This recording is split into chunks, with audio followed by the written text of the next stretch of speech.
Hakadosh Boker Or. This is the Mishna Yomi, Masechet Sanhedrin Perek, chapter 8, Mishnah Aleph and Bet, Mishnah 1 and 2. We're talking about now, this is the Perek of Ben Sorer Umoreh. So a Ben Sorer Umoreh, when does he become a Ben Sorer Umoreh? So Mishiavish Sarot, when he's going to grow 2 pubic hairs, the Ad Shakiv Zakan, and until he has a beard that grows around. Okay, the Mishnah is going to explain what does that mean. Hatachton velo ha'elyon. This refers to the lower hairs, not the hairs on the beard, but rather facial hair, but rather pubic hair. The rabbis always used to speak in a very nice, beautiful fashion. Shneimar, as it says in a pasuk, kiyeh leish ben. So it has to be ben velo bat, ben velo ish. It's only a ben sorer umoreh. So it has to be a boy. It's not going to be a girl that she's rebellious. And it has to be a ben, and not that he's an ish, because if he was going to be an ish, so then that's it.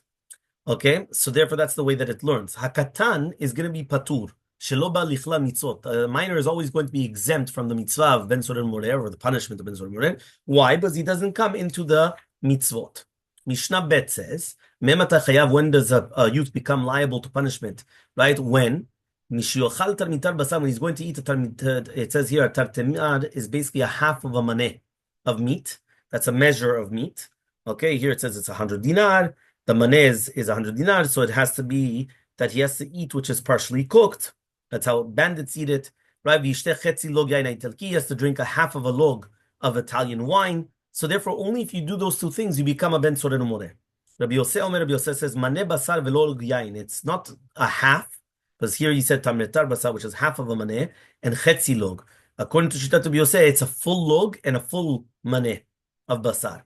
Achal bechaburat mitzvah. What happens if he was eating it as a mitzvah, right? Or bibura chodesh, he was eating it in the additional to publicize that they came and they added a day to the month. Achal maaser sheni b'Yerushalayim, or he ate meat and drank wine in Yerushalayim, right? Maaser sheni. Or nevelot utevot shkatzim, or he ate forbidden foods, whether it's nevelot utevot, non-kosher foods, shkatzim and masim, creepy crawlers, right? So he says, achal tevel maaser rishon shelo nitlu tumato maaser sheni v'ekdesh shelo niftu, or he ate untithed produce, maaser rishon, the first tithes that it wasn't taking off the truma, or maaser sheni, that it wasn't redeemed. Achal davar shu mitzvah, or he ate any type of something which is a mitzvah, davar shu avera, or something which is an avera to eat it.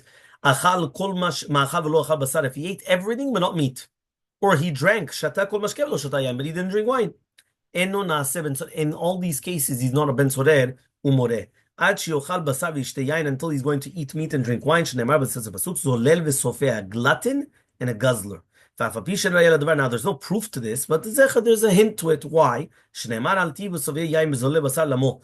Right? Do not be among the guzzlers of wine and gluttonous of meat. So therefore, from here we see these are the criteria for right ben sorer umoreh.